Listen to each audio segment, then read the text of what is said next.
Une fois de plus, bonsoir. Donc, nous sommes réunis ce soir pour notre première étude biblique de la rentrée qui a pour thème le royaume de Dieu, qui n'est pas la même chose que le royaume des cieux. Oui, c'est deux choses différentes. Nous allons pouvoir parler du royaume de Dieu ce soir. Et comme je vous l'avais dit, ce sont des études bibliques de base, basiques. Donc nous prenons vraiment les généralités pour nous permettre d'avoir une connaissance générale du sujet.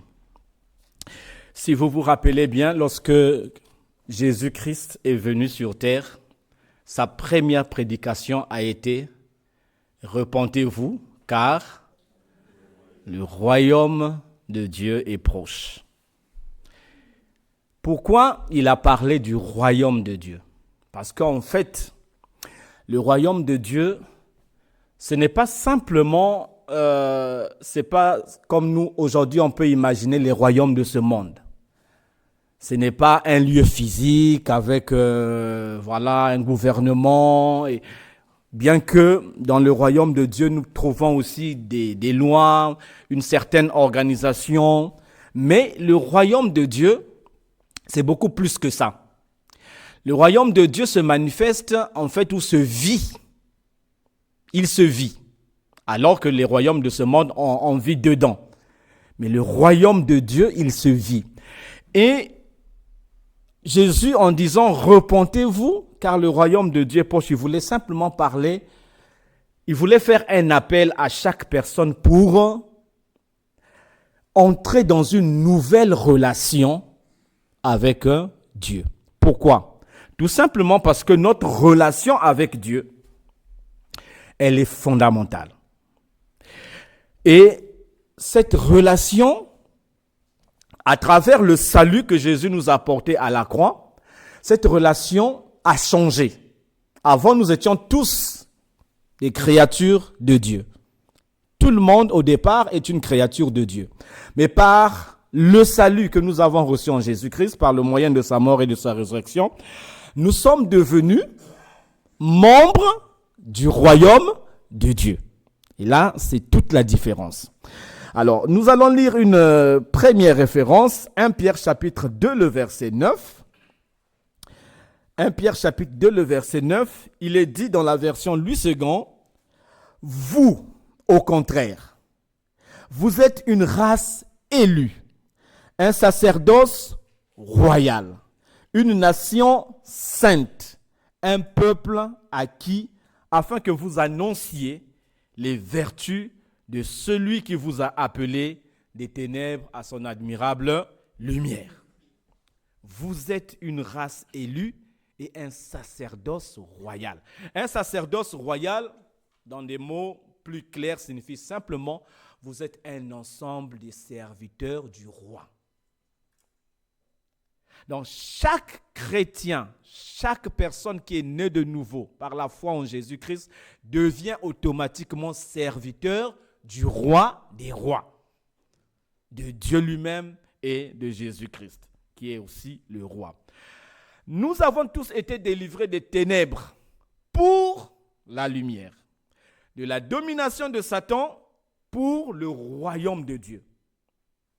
Nous sommes maintenant sous une nouvelle autorité, celle du Seigneur Jésus. Donc, la première idée que le royaume de Dieu donne, en fait, c'est une idée d'autorité, de domination, de pouvoir. Lorsque nous disons que nous sommes dans le royaume de Dieu, ça signifie que nous nous plaçons sous l'autorité de Dieu, sous l'autorité du Seigneur Jésus. Parce qu'avant que nous ne soyons sauvés, nous étions sous la domination du malin. C'était un peu, entre guillemets, notre roi.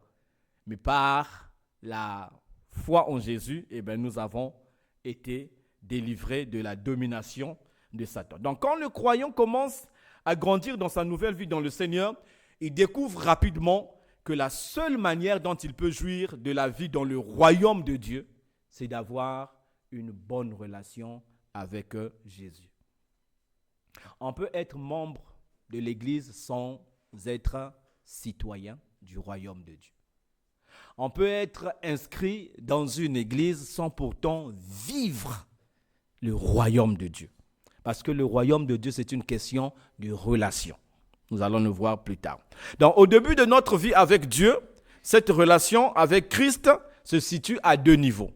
Le premier niveau, c'est que nous recevons Jésus comme notre sauveur. Nous croyons en lui comme à notre sauveur. Nous ne pouvons jamais connaître Dieu comme père ou ami tant que nous n'avons pas fait l'expérience de cette révélation de Jésus comme sauveur. Il y a des gens aujourd'hui qui disent « Mais pourquoi vous nous imposez Jésus? On peut connaître Dieu sans Jésus. » Non, ce n'est pas possible. Vous pouvez avoir une connaissance intellectuelle de Dieu, mais vous ne pouvez pas avoir une connaissance dynamique, vivante avec Dieu sans Jésus. Ce n'est pas possible. Parce que c'est Jésus qui nous introduit dans l'intimité avec Dieu. Voilà pourquoi il a dit « Je suis le chemin, la vérité et la vie ». Il est le seul médiateur entre Dieu et les hommes.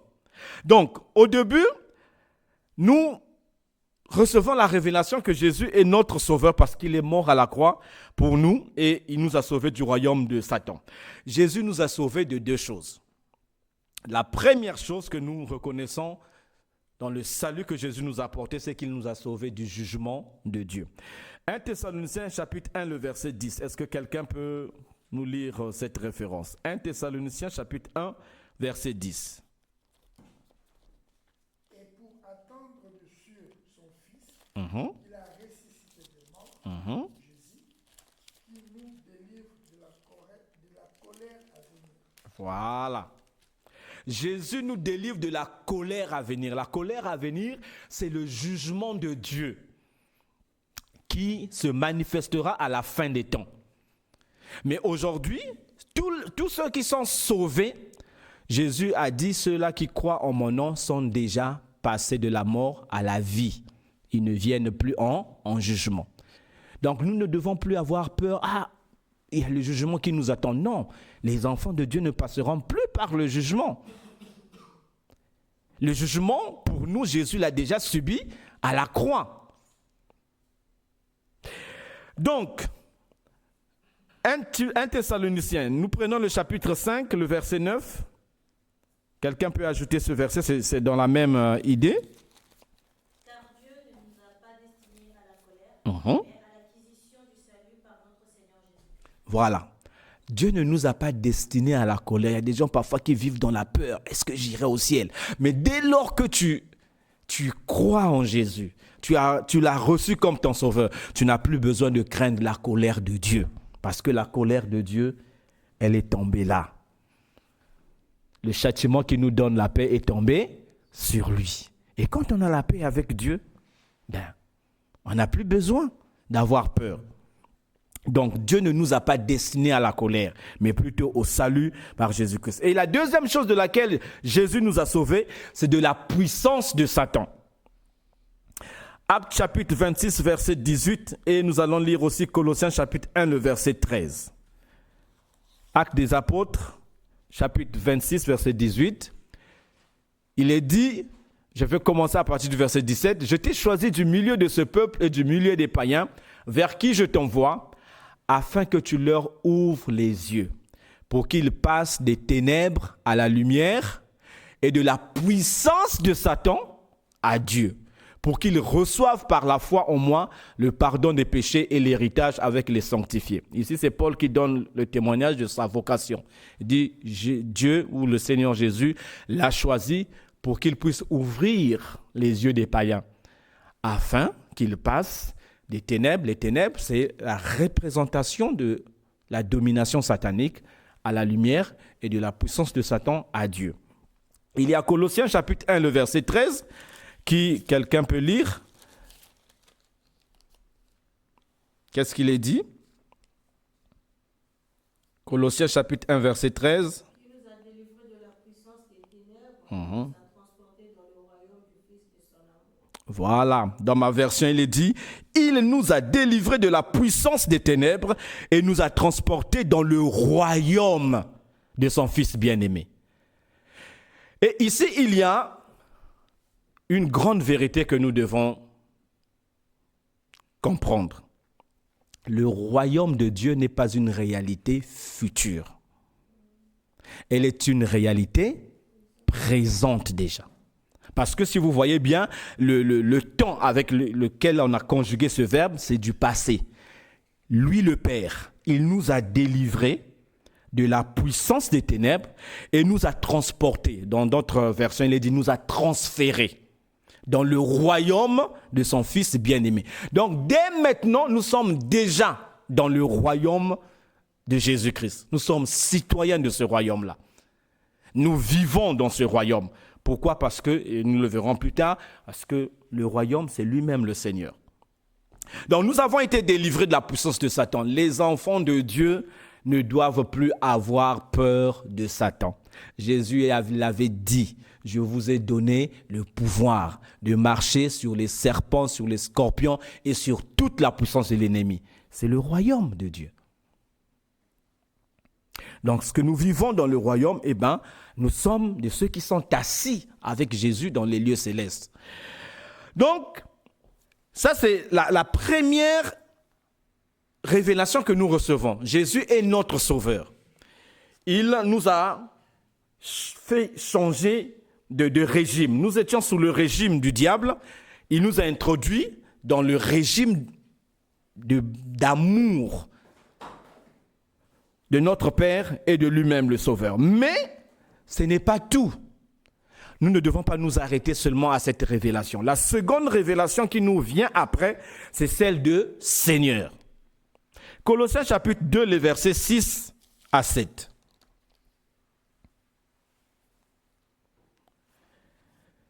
Il est écrit ceci.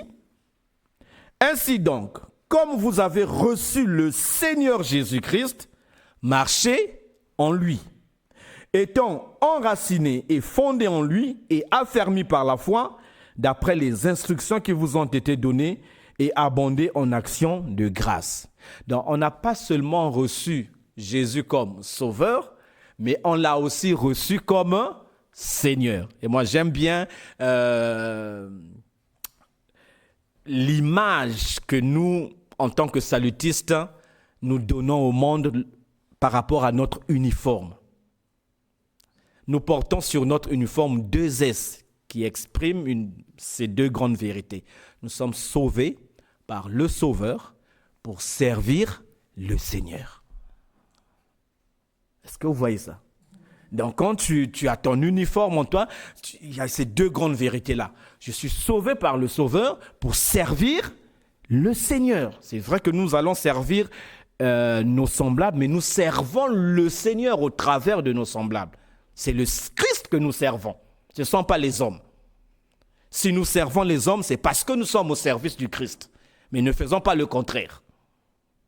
Car c'est l'amour du Christ qui doit nous motiver et qui doit nous presser pour accomplir sa volonté. Donc, Jésus est notre Seigneur. Connaître Jésus comme Sauveur nous fait entrer dans le royaume de Dieu. Mais notre relation avec lui ne s'arrête pas là. Quand nous sommes dans son royaume, cette relation subit des changements dramatiques. Maintenant, qu'est-ce qui se passe? Nous ne le connaissons plus seulement comme Sauveur, mais comme un Seigneur, notre Seigneur. Donc, lorsque nous entrons dans le royaume, la porte d'entrée, c'est le salut. Le sang de Jésus me permet d'entrer dans le royaume. Mais une fois que je suis dans le royaume, Jésus est maintenant mon Seigneur, mon maître, mon roi. Je suis à son service. Lui-même, il a fait cette déclaration dans Jean chapitre 13, le verset 13. Je ne sais pas si quelqu'un a trouvé cette référence. Jean chapitre 13, verset 13.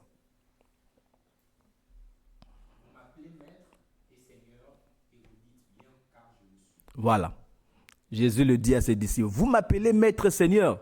Mais vous avez raison. Parce que je le suis. Je suis le maître. Je suis le Seigneur. Il y a des gens parfois qui disent que Jésus n'a jamais prétendu qu'il était Dieu. Mais quand Jésus utilise le titre de Seigneur avec des Juifs, les Juifs n'appelaient Seigneur que Dieu. Les Juifs ne pouvaient pas appeler quelqu'un d'autre Seigneur. Donc quand Jésus dit « Je suis », vous m'appelez Maître Seigneur et vous avez raison, je le suis, là c'est une proclamation de sa divinité.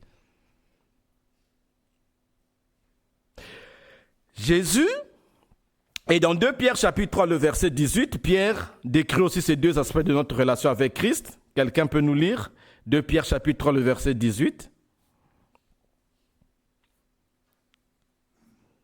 Mais croissez dans la grâce, Mhm. dans la connaissance de notre Seigneur et Sauveur Jésus-Christ. À lui soit la gloire, maintenant et pour l'éternité. Voilà, croissez dans la grâce et la connaissance de notre Seigneur et Sauveur Jésus-Christ. Jésus-Christ est le Seigneur qui est devenu notre Sauveur. Et c'est à lui que la gloire doit revenir maintenant et pour toujours. Alors, du fait que nous avons été sauvés par Jésus, nous avons acquis une nouvelle citoyenneté. Aujourd'hui, il y a des gens qui se battent pour se naturaliser français, n'est-ce pas? Parce qu'ils veulent avoir la citoyenneté du pays dans lequel ils vivent. Mais par la foi en Jésus, notre salut, c'est aussi une naturalisation. Nous recevons la nationalité du royaume de Dieu. Donc, le chrétien, il est citoyen des cieux et pendant qu'il vit sur terre. Donc, on peut dire qu'il est citoyen de 2 nations. Mais il a une citoyenneté éternelle. La citoyenneté de la nation, elle est pour un temps. Ça se finit au jour de sa mort. Mais sa citoyenneté céleste, eh bien, elle perdure jusque dans l'éternité. Colossiens chapitre 1, le verset 12 à 13, que nous avons lu le verset 13. Donc, nous revenons encore sur ce passage. Voyez, au verset 12, il est dit « Rendez grâce au Père qui vous a rendu capable d'avoir part à l'héritage des saints. » Et l'héritage des saints, c'est le royaume de Dieu dans la lumière. Verset 13. « Il nous a délivrés de la puissance des ténèbres et nous a transportés dans le royaume de son Fils bien-aimé. » Voilà. Donc, dans ces 2 versets, Paul dit que nous avons été transférés du royaume des ténèbres au royaume de lumière, du fait que nous sommes devenus des citoyens de ce nouveau royaume. Mais la qualification pour entrer dans ce royaume, Jésus l'avait dit à Nicodème, le critère sine qua non indispensable pour entrer dans le royaume de Dieu, c'est la nouvelle naissance. Jean chapitre 3, les versets 3 et 6. Quelqu'un peut nous lire cette référence? Jésus, qui savait que le Père avait remis toutes choses. Jean 3, pas 17. Lui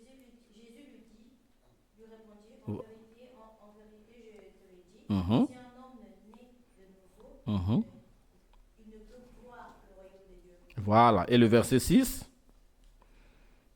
Ce qui est né de la chair est chair, Mhm. et ce qui est né de l'esprit est esprit. Voilà. Par notre naissance naturelle, nous recevons la citoyenneté de la terre. Automatiquement, quand tu nais, tu reçois la citoyenneté de la terre. Mais cette naissance naturelle ne peut pas nous accorder la citoyenneté céleste. Il faut naître de nouveau, naître de l'esprit. Et ça se fait par la repentance et la foi en Jésus-Christ. Donc, une fois que nous sommes devenus des citoyens du royaume, nous sommes exhortés à vivre notre vie comme des citoyens dignes du royaume de Dieu. C'est pourquoi Jésus l'avait même dit à Pilate. Jésus a dit à Pilate, « Mon royaume n'est pas de ce monde. » Parce que Pilate lui disait, « Tu es donc roi ?» Jésus lui a dit, « Non, mon royaume n'est pas de ce monde. Si mon royaume était de ce monde, mes serviteurs combattraient pour moi. » Parce que son royaume était au-dessus de ce royaume terrestre. Quand nous entrons dans le royaume de lumière, nous entrons dans la relation pour laquelle nous avons été créés. Une relation entre le Seigneur et sa création. Cette relation-là a été gâchée par Adam et Ève dans le jardin d'Éden. Mais Jésus est venu pour la restaurer. Quand Jésus devient le Seigneur de notre vie, nous découvrons que sa domination dans notre vie nous aide à sortir du chaos du péché et de la servitude de Satan pour entrer dans l'ordre et la paix de Dieu. Nous allons maintenant voir le citoyen modèle. Une référence concernant Jésus. Philippiens chapitre 2, les versets 5 à 7. Philippiens chapitre 2, versets 5 à 7.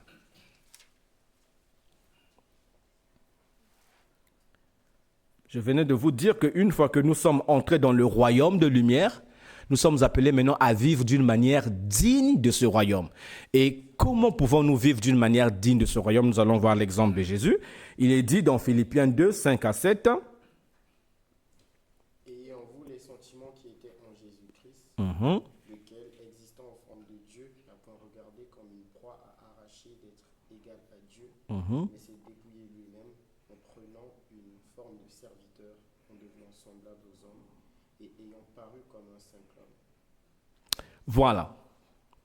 Est-ce que vous voyez ici l'image, ou plutôt le statut que Jésus a revêtu?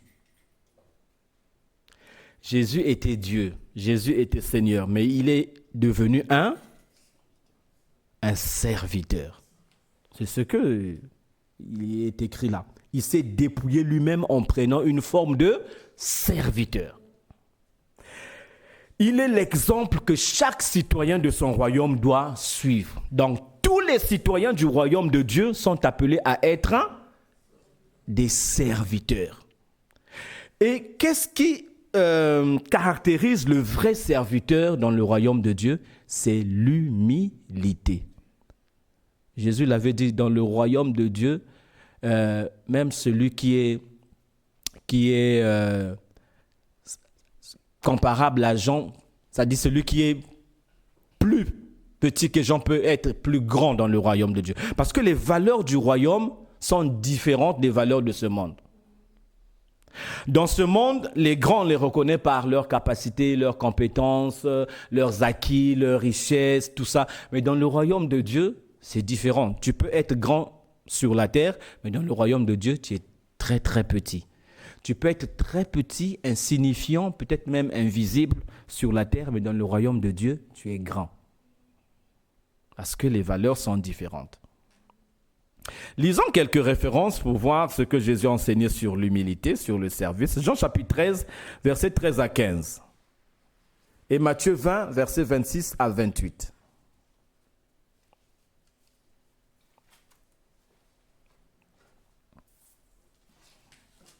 Jean chapitre 13, verset 13. À 15, oui. Vous m'appelez maître et Seigneur. Et vous êtes bien car, vous dites bien car je le suis. Mhm. Si donc je vous ai lavé les pieds, moi, le Seigneur et le Maître, vous devez aussi vous les laver les pieds les uns aux autres. Aux autres. Car je vous ai donné un exemple afin que vous fassiez comme je vous ai fait. Voilà. Je vous ai donné un exemple de serviteur. Si vous lisez l'histoire très bien, c'est choquant de voir Jésus qui est le maître, qui se débarrasse de son manteau, porte une serviette pour laver les pieds de ses disciples. Même Pierre est scandalisé, il refuse. Mais Jésus lui dit, je dois te laver. Parce que si je ne te lave pas les pieds, tu n'auras pas de part avec moi. Mais en fait, Jésus voulait juste leur enseigner une leçon d'humilité, de serviteur. Matthieu chapitre 20, les versets 26 à 28. Il n'en sera pas de même au milieu de vous. Mhm. Mais quiconque veut être grand parmi vous, qu'il soit votre serviteur. Mhm. Et quiconque veut être le premier parmi vous, qu'il soit votre esclave. Ah, C'est ainsi que le Fils de l'homme est venu, non pour être servi, mais pour servir et donner sa vie comme la rançon de plusieurs. amen. Les membres, les citoyens du royaume de Dieu sont des serviteurs. Ils sont appelés non pas à dominer, non pas à commander, mais à servir. À servir à l'exemple de Jésus. Comme membres du royaume de Christ, nous entrons dans une relation où Jésus-Christ est le maître et nous sommes ses serviteurs. Et vous vous rappelez, Jésus avait dit, un serviteur ne peut pas servir deux maîtres, n'est-ce pas? Nous ne pouvons pas servir à la fois maman et lui le Seigneur. Ou il haïra l'un et aimera l'autre. où il aimera l'un et haïra l'autre. Matthieu 6, 24. Jésus, lui, il était venu pour accomplir la volonté de son Père. Et dans sa vie quotidienne, il manifestait le genre de vie digne de ce royaume. Il vivait pour plaire à Dieu. Nous aussi, nous devons avoir un cœur de serviteur comme celui de Jésus. Pourquoi Jésus faisait tout ce qu'il faisait? C'était parce qu'il voulait plaire à son Dieu.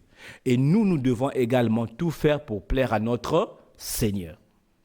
C'est cela, la vie digne du royaume, c'est avoir un cœur de serviteur. Ce n'est pas parce que tu es obligé, mais parce que tu aimes le Seigneur.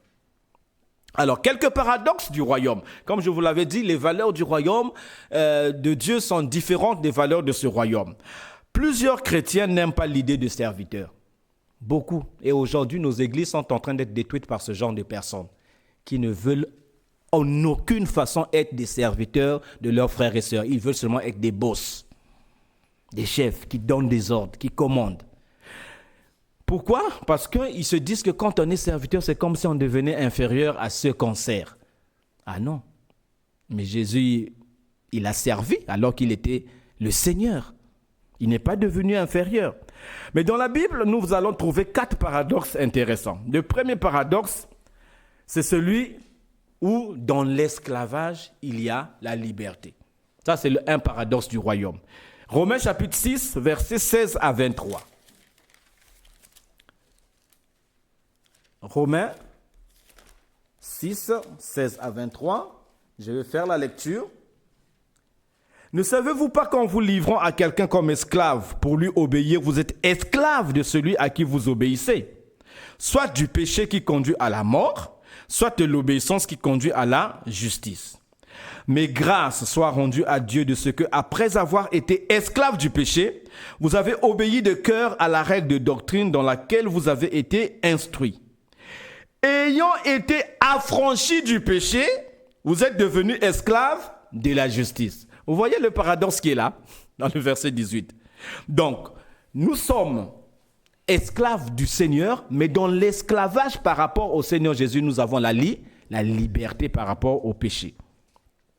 Je parle à la manière des hommes à cause de la faiblesse de votre chair. De même donc que vous avez livré vos membres comme esclaves à l'impureté et à l'iniquité pour arriver à l'iniquité, ainsi maintenant, livrez vos membres comme esclaves à la justice pour arriver à la sainteté. Car lorsque vous étiez esclaves du péché, vous étiez libres à l'égard de la justice. Mais quels fruits portiez-vous alors? Des fruits dont vous rougissez aujourd'hui, car la fin de ces choses, c'est la mort. Mais maintenant, étant affranchis du péché et devenus esclaves de Dieu, vous avez pour fruit la sainteté et pour fin la vie éternelle. Car le salaire du péché, c'est la mort, mais le don gratuit de Dieu, c'est la vie éternelle en Jésus-Christ notre Seigneur. Donc, dans l'esclavage, à Christ, nous trouvons la liberté. Ça, c'est le paradoxe. Dans le service, il y a de la grandeur. Marc chapitre 9, verset 35. Marc chapitre 9, verset 35.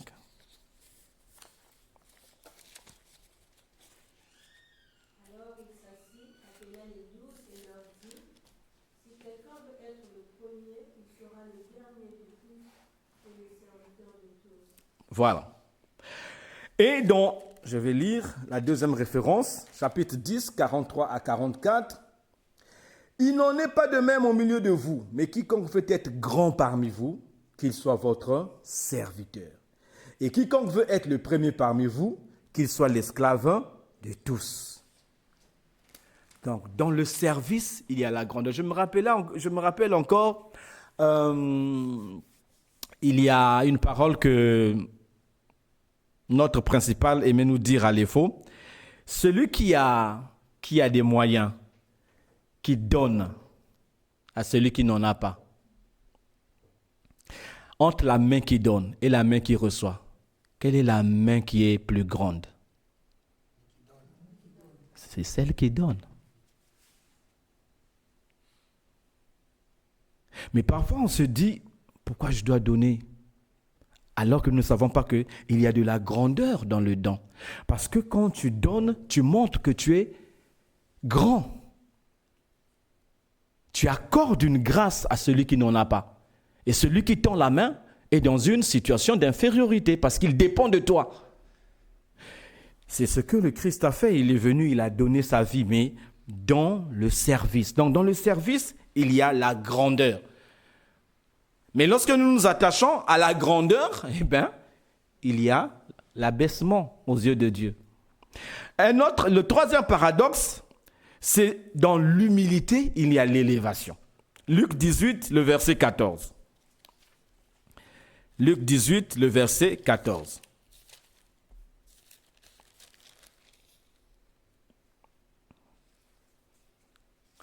C'est après la parabole du publicain et du pharisien qui était entré dans le temple pour prier.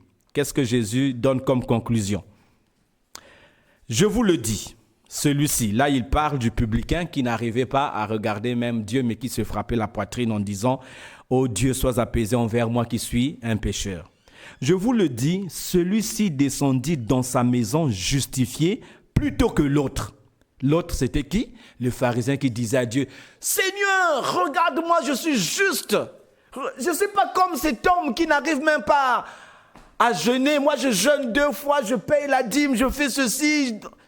Je dirige la chorale, je suis responsable des tambourins, je suis sergent-major du poste.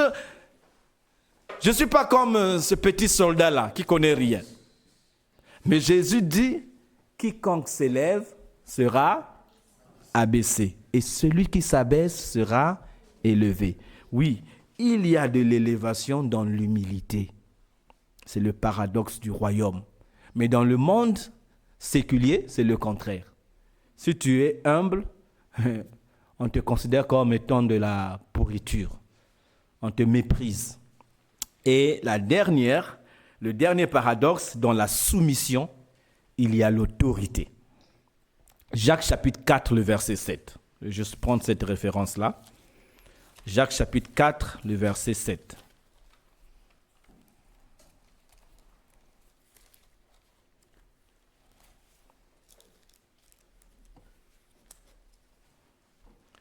Soumettez-vous donc à Dieu. Résistez au diable et il fuira loin de vous. Est-ce que vous voyez la chronologie des actions? On n'a pas dit résistez au diable et soumettez-vous à Dieu et le diable fuira loin de vous. Mais ça commence par soumettez-vous à Dieu et ensuite résistez au diable.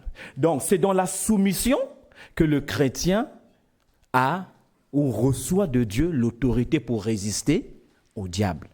Si vous n'êtes pas soumis à Dieu, vous ne pouvez pas avoir de l'autorité vis-à-vis du diable. Vous ne pouvez pas lui résister. Ça me rappelle l'histoire Acte 16 où les 7 fils de Séva ont voulu chasser les démons au nom de Jésus que Paul prêche. Les démons leur ont dit, nous connaissons qui est Jésus, nous connaissons qui est Paul, nous connaissons qui est Jésus, mais vous, qui êtes-vous? Parce qu'ils n'étaient pas soumis à Dieu, ils n'avaient aucune relation personnelle avec Dieu. Donc voilà, dans la soumission, il y a l'autorité. Donc retenez ces 4 paradoxes. Dans l'esclavage, il y a la liberté. Dans le service, il y a la grandeur. Dans l'humilité, il y a l'élévation. Et dans la soumission, il y a l'autorité. La vie dans le royaume de Dieu est une attitude de soumission et d'obéissance à Dieu. Dans 1 Thessaloniciens chapitre 4, les versets 1 à 3, Paul nous rappelle les principes de la vie dans le royaume de Dieu. 1 Thessaloniciens chapitre 4, les versets 1 à 3, il est écrit ceci. « Au reste, frères, puisque vous avez appris de nous comment vous devez vous conduire et plaire à Dieu, et c'est là ce que vous faites, nous vous prions et nous vous conjurons au nom du Seigneur Jésus de marcher à cet égard de progrès en progrès. Vous savez en effet quels préceptes nous vous avons donnés de la part du Seigneur Jésus. Ce que Dieu veut, c'est votre sanctification. C'est que vous vous absteniez de la débauche. Voyez ici, la règle du royaume, c'est simplement faire ce qui plaît à Dieu. Se conduire de façon à plaire à Dieu. Et qu'est-ce qui plaît à Dieu? C'est notre sanctification. C'est la vie de sainteté, rien d'autre. Nous nous soumettons à la volonté de Dieu, non pas à contre-cœur ou à cause de la peur ou par devoir, mais parce que, première raison, à cause de ce que Dieu a fait pour nous. Ça, c'est la première raison qui devrait nous pousser à vivre de manière à plaire à Dieu. Lorsque nous pensons à tout ce que Dieu a fait pour nous, en donnant son Fils, Jésus, pour mourir à la croix pour nous, notre réponse devrait être de faire ce qui lui est agréable. La deuxième, c'est que lorsque nous agissons ainsi, nous trouvons notre bonheur, c'est-à-dire notre plénitude. Jésus avait dit dans Jean chapitre 10, 10, « Moi, je suis venu afin que les brebis aient la vie et qu'elle ait en abondance. » Mais cette abondance-là, nous la recevons lorsque nous faisons la volonté de Dieu, lorsque nous faisons ce qui lui est agréable. Et ensuite, la troisième motivation, c'est à cause de l'amour pour Dieu, l'amour que nous avons pour notre Dieu. Donc, première motivation, à cause de ce que Dieu a fait pour nous.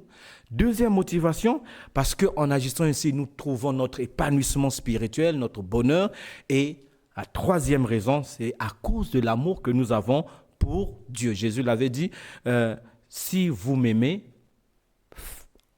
gardez mes commandements. Jean chapitre 14, verset 15. Si vous m'aimez, gardez mes commandements. Donc, on ne peut obéir à Jésus que si nous l'aimons. Et si nous aimons Jésus, le résultat ou la conséquence sera d'obéir à ses commandements. Alors, je reviens maintenant sur cet aspect du royaume de Dieu qui est présent parmi nous. Comme je l'avais dit au début, Jésus, il a dit, le royaume de Dieu est proche quand il prêchait.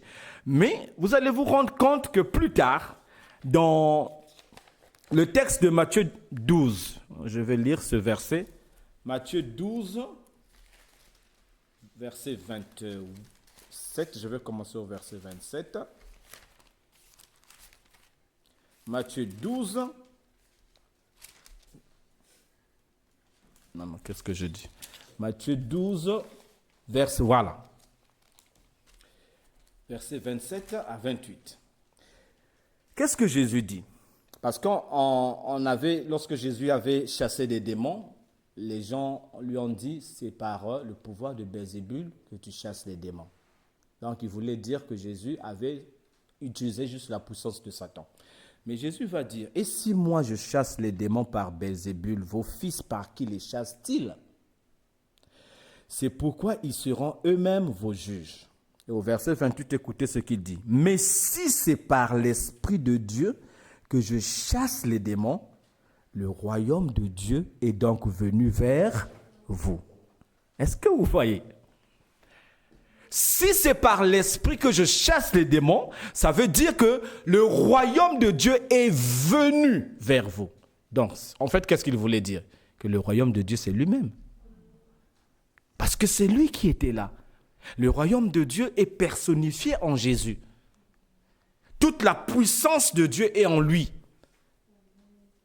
Et quand il agit, c'est le royaume de Dieu qui est à l'œuvre, qui se manifeste. Quand Jésus agit dans ta vie pour te guérir, c'est une manifestation du royaume de Dieu dans ta vie. Parce que le royaume de Dieu, c'est un royaume où tout est restauré, où ce qui est brisé est restauré. Ce qui est volé est restauré. Ce qui est détruit est réparé. Donc le royaume de Dieu s'est fait chair en Jésus.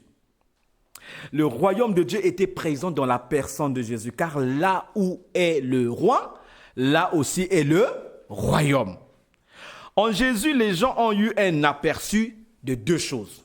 D'abord, le pouvoir du royaume, ou encore la puissance du royaume.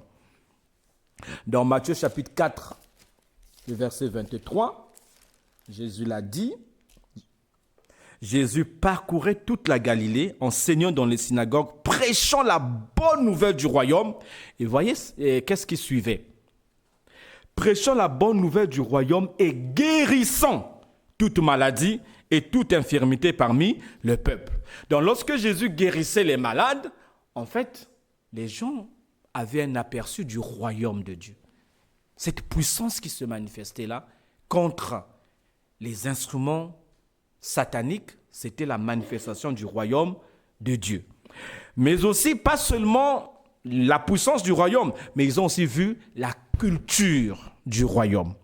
la culture du royaume. Quelqu'un peut nous lire Marc 6, verset 34?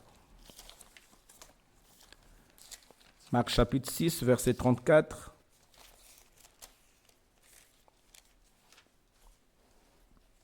Quand il sortit de là-bas, Jésus vit une grande foule et fut ému de compassion pour eux, parce qu'ils étaient comme des brebis qui n'ont point de berger.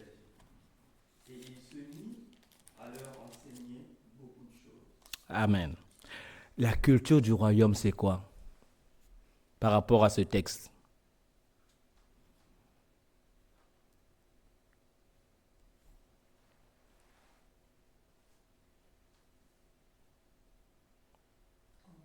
La compassion, très bien.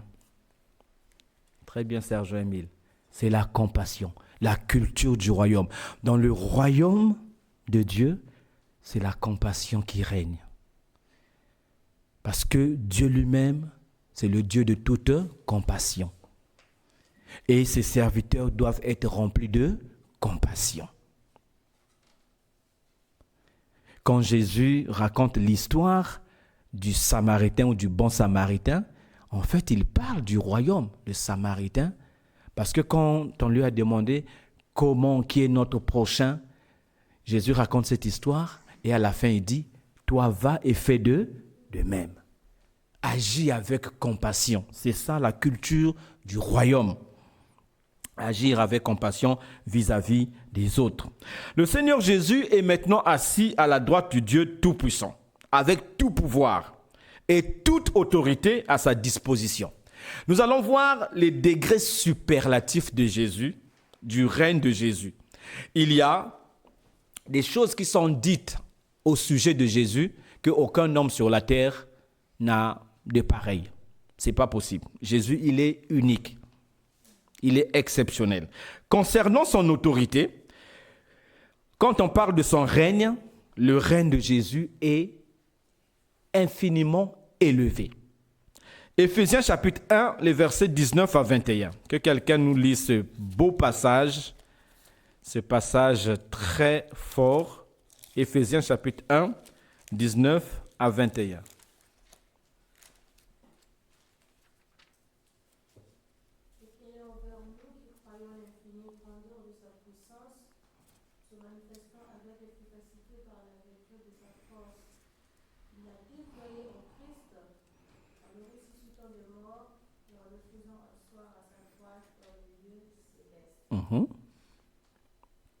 Verset 21. Au-dessus de toute domination, de toute autorité, de toute puissance, de toute dignité et de tout nom qui se peut nommer, non seulement dans les siècles présents, mais encore dans les siècles à venir. Est-ce que vous voyez l'étendue du règne de Jésus? Quand on dit, on l'a fait asseoir à sa droite dans les lieux célestes, c'est comme si on disait, on l'a couronné. On a couronné Jésus dans les lieux célestes. Et les lieux célestes, c'est quoi? Les lieux célestes, on nous dit que c'est au-dessus de toute domination. Premièrement. Après, de toute autorité. Troisièmement, de toute puissance. Quatrièmement, de toute dignité. Et cinquièmement, de tout nom qui se peut nommer non seulement dans le siècle présent, mais encore dans le siècle à venir. Alors dites-moi, est-ce qu'il y a un roi qui a existé sur cette terre qui avait ce pouvoir-là, l'étendue d'un tel règne? Tous y sont passés. S'il y avait des rois, ils avaient un règne limité.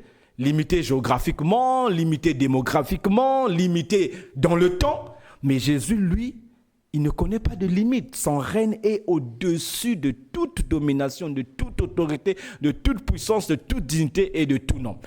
Deuxième chose, son autorité. Là, on a parlé de son règne au-dessus d'eux, mais son autorité. Versets 21 et 22. Donc, on a déjà lu le verset 21. Je continue avec le verset 22. Il a tout mis sous ses pieds. Ça, c'est Dieu, hein? Dieu qui a tout mis sous les pieds de Jésus. Et lui a donné pour chef suprême à l'Église. Il a tout mis sous ses pieds.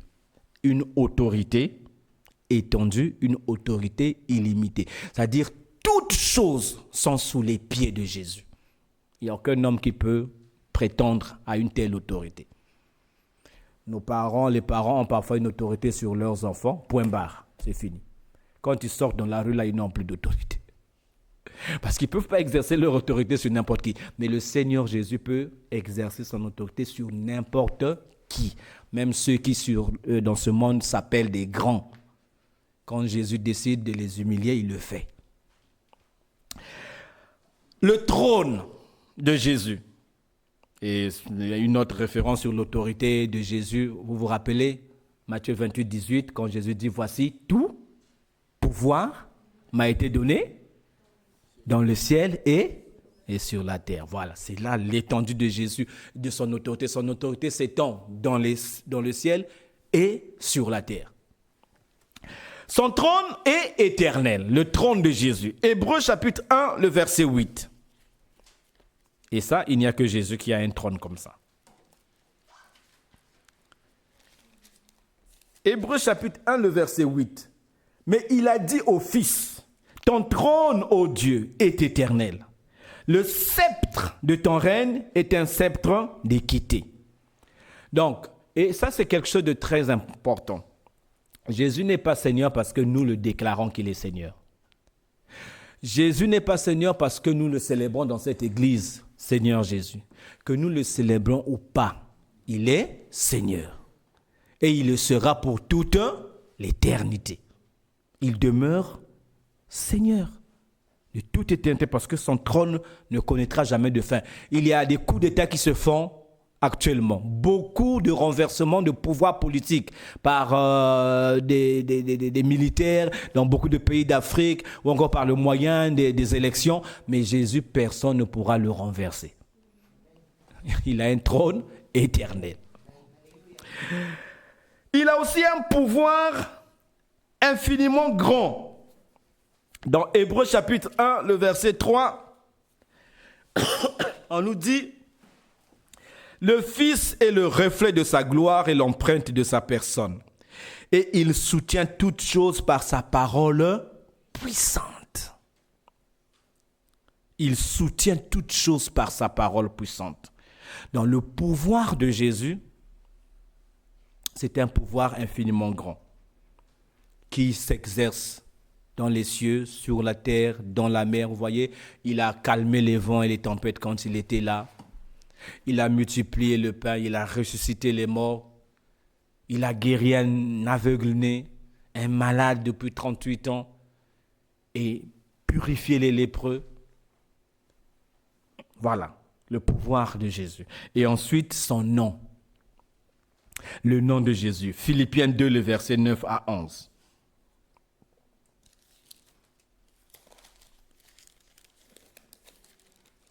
Quelqu'un peut lire? C'est pourquoi aussi Dieu l'a souverainement élevé et lui a donné le nom qui est au-dessus de tous les noms. Amen.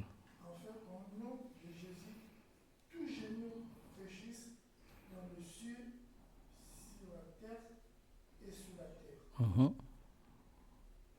Verset 11. Et que toute langue confesse que Jésus-Christ est Seigneur à la gloire de Dieu le Père. Voilà. Dieu l'a souverainement élevé et lui a donné le nom qui est au-dessus de tout nom. Pas de quelques noms, mais de tout nom. Afin qu'au nom de Jésus, tout genou, vraiment c'est inclusif. Tout. Il a un nom qui est au-dessus de tout. Donc il a un nom excellent. Donc vous voyez, Jésus a un règne infiniment élevé, une autorité infiniment étendue, un trône éternel, un pouvoir infiniment grand et un nom excellent au-dessus de tout autre nom. Alors, il y a deux absolus concernant le royaume. Là, nous avons parlé du Seigneur de ce royaume, dans le Seigneur du royaume de Dieu. Maintenant, il y a deux caractéristiques qu'on peut appeler des absolus concernant le royaume de Dieu. Et ces deux vérités-là, ça devrait être les fondements sur lesquels nous devons vivre et bâtir notre vie chrétienne. Le premier fondement, c'est que le roi qui est le Seigneur Jésus ne change jamais. Hébreux chapitre 13, le verset 8. Jésus-Christ est le même hier, aujourd'hui et éternellement. Donc ça veut dire quoi? Tout ce que nous avons vu, sans trône, sans règne plutôt, son autorité, son pouvoir, sa puissance, son nom, ne peuvent jamais, jamais, au grand jamais, changer. Le roi de ce royaume ne change pas. Et la deuxième vérité, le royaume de notre Dieu est un royaume inébranlable. Inébranlable signifie indestructible. On peut détruire le royaume de la Grande-Bretagne, le Royaume-Uni. On a détruit en Afrique les royaumes Congo, Luango et tout ça là, on n'en parle presque plus. Mais le royaume de Dieu ne peut pas être détruit. Hébreux chapitre 12, le verset 28. C'est pourquoi recevons un royaume inébranlable, montrant notre reconnaissance en rendant à Dieu un culte qui lui soit agréable. Donc le roi ne change pas et le royaume dans lequel nous sommes est inébranlable. Quelle assurance, quelle sécurité! Et vous me direz aujourd'hui que je puisse renier Jésus pour aller je ne sais pas où? Ah non! Là, je suis en sécurité parce que mon roi ne change pas. Et le royaume dans lequel il m'a mis est inébranlable. Toutes les forces réunies de ce monde ne pourront pas renverser le royaume de Dieu. La Corée du Nord, la Chine, la Russie, elles peuvent se réunir toutes les trois pour bombarder le royaume de Dieu. Elles n'arriveront pas. Aucune arme faite par l'homme ne peut ébranler le royaume de Dieu. C'est un royaume inébranlable. Et ce sont ces deux raisons-là qui ont fortifié la foi des saints d'autrefois. Quand vous voyez Daniel qui accepte d'entrer dans la fosse au lion parce qu'il savait que son Dieu ne change pas et que le royaume de son Dieu est inébranlable. Quand ces trois amis ont accepté d'aller dans le feu parce qu'ils savaient qu'ils avaient un Dieu qui ne change pas, un roi qui ne change pas, et ils étaient dans un royaume inébranlable. Et qu'est-ce que ce royaume-là fait? Le royaume a détruit la fureur des lions, a fermé la gueule des lions. Ce royaume a détruit la puissance du feu de la fournaise ardente. Voilà. Et au 1er siècle, lorsque les chrétiens ont été persécutés par l'empereur Néron, beaucoup ont accepté de mourir. Ils ont refusé de régner Jésus-Christ comme leur Seigneur parce qu'ils savaient que Jésus était le véritable Seigneur. Ce n'était pas César. Ce n'était pas Néron. Ils ont préféré mourir parce qu'ils savaient que leur royaume était inébranlable. Celui de César allait être ébranlé. Et c'est ce que nous vivons aujourd'hui. Donc, avec Jésus, le roi qui ne change pas, le royaume n'a pas de fin. Avec Jésus comme le vainqueur, le royaume est invincible. Je voudrais partager cette parole, ce verset avec vous, Apocalypse 17, le verset 14. C'est vraiment un verset qui mérite d'être mémorisé et proclamé tous les jours de notre vie. Apocalypse 17, le verset 14.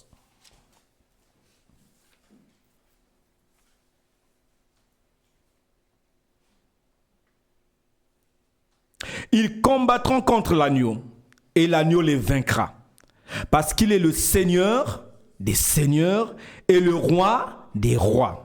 Et les appelés, les élus et les fidèles qui sont avec lui les vaincront aussi. Alléluia. Vous et moi, nous faisons partie de ces appelés, de ces élus et de ces fidèles. Et nous les vaincrons aussi. Tous ceux-là qui sont les ennemis du Seigneur. Jésus ne peut pas être vaincu parce qu'il est le Seigneur des seigneurs et le roi des rois. Il a toute autorité et toute puissance et toute domination. Nous allons terminer par le fruit du royaume. 1 Thessaloniciens chapitre 2, les versets 11 à 12. Le fruit du royaume. Qu'est-ce qui est produit par ce royaume de Dieu?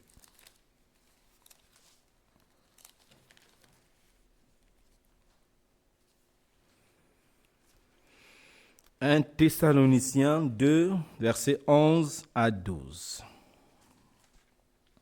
Vous savez aussi que nous avons été pour chacun de vous ce qu'un père est pour ses enfants, vous exhortant, vous consolant, vous conjurant de marcher d'une manière digne de Dieu, qui vous appelle à son royaume et à sa gloire. Je l'avais dit tantôt, quand nous sommes dans le royaume, nous devons marcher d'une manière digne de ce royaume. Et c'est ce que Paul ici est en train de rappeler aux Thessaloniciens. Quand ils enseignaient le peuple de Thessalonique, ils les enseignaient à marcher d'une manière digne de Dieu qui les a appelés à son royaume. Mais quel est le fruit que nous devons produire ou déployer dans ce royaume? C'est d'abord le fruit de l'esprit, tel qu'il est décrit dans Galates chapitre 5, les versets 22 à 23. Le fruit de l'esprit, c'est l'amour. Quelqu'un avait il y a un pasteur qui avait écrit un beau livre sur Jésus. Il a parlé du royaume. Il a dit, l'air qu'on respire dans le royaume de Dieu, c'est l'amour. Et le langage qui est parlé dans le royaume de Dieu, c'est l'amour. L'amour, la joie, la paix, la patience, la bonté, la bienveillance, la douceur, la fidélité et la maîtrise de soi, ce sont ces fruits, les fruits du royaume. Quand Jésus vit en nous, nous devons exprimer, produire ces fruits. Éphésiens chapitre 5, le verset 9.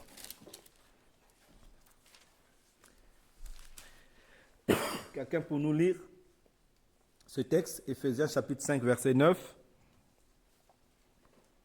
Car le fruit de la lumière consiste en toutes sortes de bonté, de justice et de vérité. Voilà, nous avons été transférés du royaume des ténèbres au royaume de lumière et à la lumière. Et la lumière, le fruit que produit la lumière, c'est la bonté, la justice et la vérité. Ce sont là les valeurs du royaume. Nous devons être bons les uns envers les autres. Combattre pour ce qui est juste. Faire ce qui est juste. Et vivre dans la vérité. La vérité de Dieu, c'est ça qui devrait nous motiver. Et ensuite, les derniers fruits, Romains 14, verset 17. Romains 14, verset 17. Car le royaume de Dieu, ce n'est pas le manger et le boire, mais la justice, la paix et la joie par le Saint-Esprit. Voilà. C'est pas parce que vous avez beaucoup à manger, à boire que vous avez le royaume de Dieu. Aujourd'hui, malheureusement, l'évangile de la prospérité, c'est ce qu'il enseigne. Venez à Jésus et vous ne serez plus pauvres. Vos maisons seront remplies d'abondance, vous mangerez, vous boirez à satiété, à votre faim, voilà, vous serez pleinement satisfait. Mais non, vous pouvez avoir des greniers remplis de nourriture, tout ça, mais vous n'avez pas la paix, vous n'avez pas la joie du Saint-Esprit. Le royaume de Dieu ne s'exprime pas par le matériel, le royaume de Dieu s'exprime par des richesses spirituelles, qui sont la justice, la paix et la joie. Et ce sont des valeurs qui ne s'achètent pas et qui ne se vendent pas.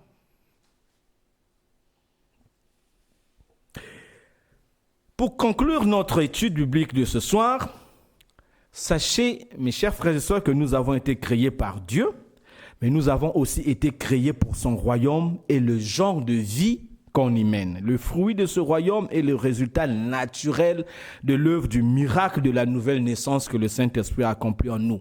Donc, du moment où nous avons été régénérés par le Saint-Esprit, nous avons reçu en nous la puissance qui peut produire ce fruit que nous venons de lire, qui peut nous conduire à vivre la vie du royaume. Nous ne pouvons pas vivre la vie du royaume sans le Saint-Esprit. C'est le Saint-Esprit qui nous permet de vivre la vie du royaume, parce que c'est le Saint-Esprit qui produit le fruit du royaume.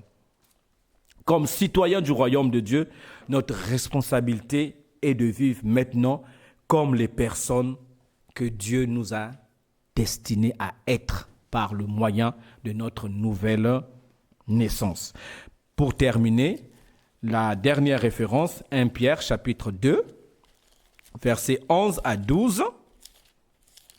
1 Pierre chapitre 2, les versets 11 et 12, il est écrit ceci.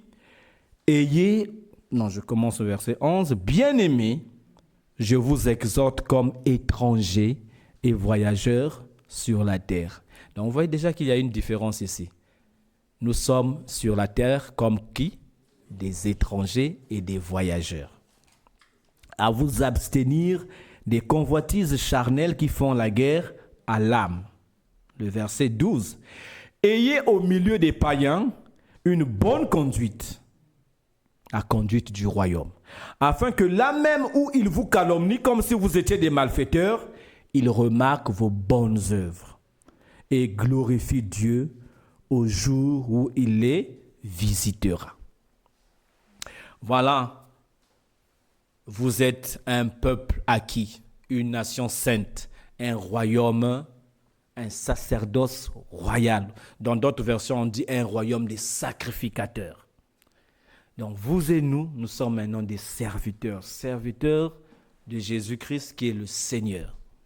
Et nous sommes dans un royaume inébranlable avec un roi qui ne change pas, qui est le Seigneur des seigneurs et le roi des rois, qui possède tout pouvoir, toute autorité et toute domination, et sachant que ce royaume est déjà là, non seulement parmi nous, mais surtout il est maintenant en nous, en chacun de nous. Le royaume est là. Parce que là où est le roi, là aussi est son royaume.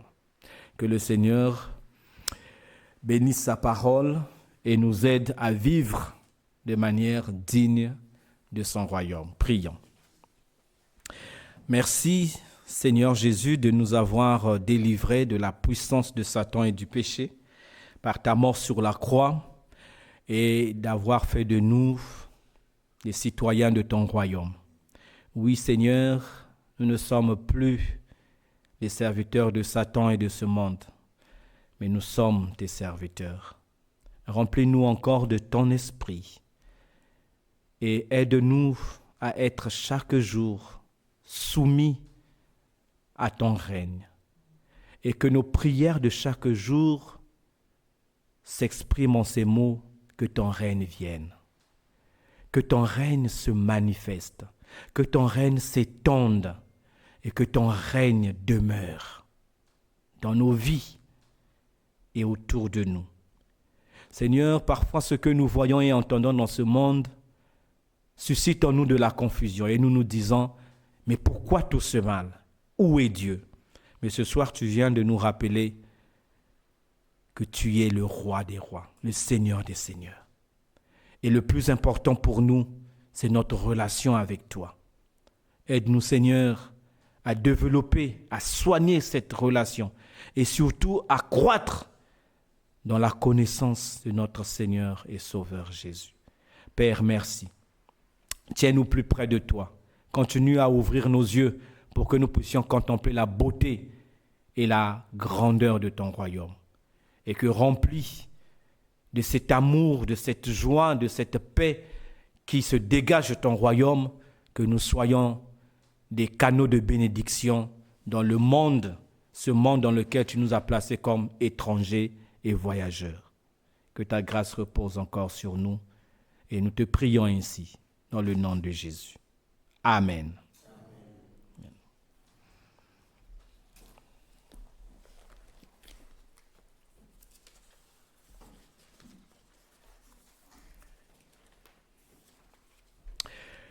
Bien, bonne soirée à tous. C'est à mercredi, le deuxième mercredi, le mercredi en 8, nous nous reverrons pour une prochaine étude biblique.